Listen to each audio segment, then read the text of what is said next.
வணக்க மக்களே. 2026வது ஆண்டின் துவக்கத்தின் நாள் துவக்கமாக தமிழகத்தில் உள்ள தீவினை அழித்து நல்வினை கொடுக்க தீயோர் கையில் இருக்கும் அரசியல் கயிறை அறுத்து நல்லவர் கையில் கொடுத்து தமிழக மக்களின் வாழ்வையும் அரசியல் மாற்றங்களையும் மாற்றி அமைக்க ஊழலில்லாத நல்வாழ்விற்கும் இனி வரப்போகும் தலைமுறைகளின் நல்ல தலையெழுத்திற்கும் தன்னுடைய தியாகத்தாலும் தன்னுடைய அர்ப்பணிப்பாலும் தன்னுடைய வாழ்நாள் முழுவதையும் இந்திய மக்களுக்காகவே வாழ்ந்து அர்ப்பணித்துக் கொண்டிருக்கக்கூடிய ஒரு மாபெரும் மகான், வாழும் தேச தந்தை பாரத பிரதமர் ஐயா நரேந்திர மோடி அவர்களின் வருகையை உற்று நோக்கி கொண்டிருக்கிறது தமிழகம். செங்கல்பட்டு மாவட்டம் மதுராந்தகத்திற்கு வருகை புரிய காத்திருக்கும் எங்களின் பாரத பிரதமர் 140 கோடி மக்களின் உயிர் நாடி ஐயா நரேந்திர மோடி அவர்களை அனைத்து தாமரை சொந்தங்களின் சார்பாகவும் வரவேற்கிறோம்.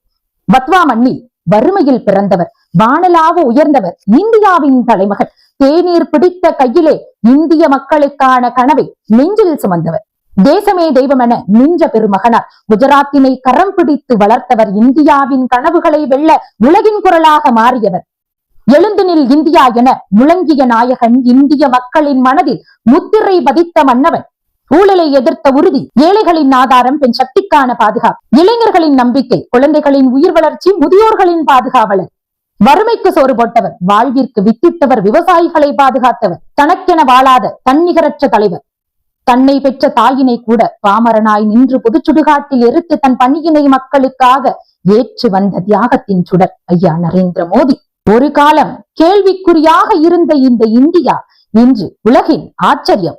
மேட் இன் இந்தியா இன்று பெருமையின் முத்திரை. டிஜிட்டல் இந்தியா எதிர்காலத்தின் கதவு திறப்பு. மௌனமாக இருந்த தேசத்திற்கு வெற்றி குரல் கொடுத்தவர் நீங்கள். ஊழலில்லா நல்லாட்சிக்கும் உண்மை விழிக்கும் மக்களாட்சிக்கும் ஐயா உங்களின் வருகையை எங்களின் தமிழக மக்களின் மாற்றத்திற்கான பயணமாக அமைந்திட எம் தமிழக மக்களுக்கான ஒரு வேண்டுகோள்.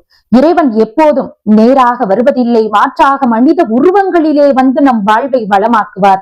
அதுவே இறை தத்துவத்தின் நம்பிக்கை. அதுபோலதான் இந்த காலம் நமக்கு கொடுத்திருக்கும் வாய்ப்பு. இந்த கலியுகத்தில் கல்கி அவதாரத்தை இந்த உலகம் காணப்போவது உண்மை என்றால் அதுவே ஐயா நரேந்திர மோடி அவர்கள்.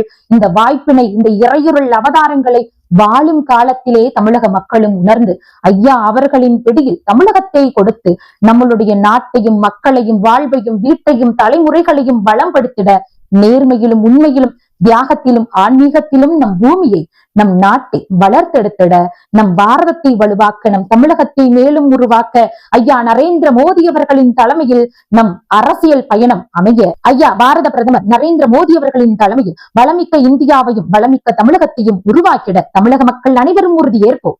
தமிழக மக்கள் அனைவரும் ஒன்றிணைவோம். ஐயா பாரத பிரதமர் வாழும் தேச தந்தை நரேந்திர மோடி அவர்களின் தலைமையில். நன்றி.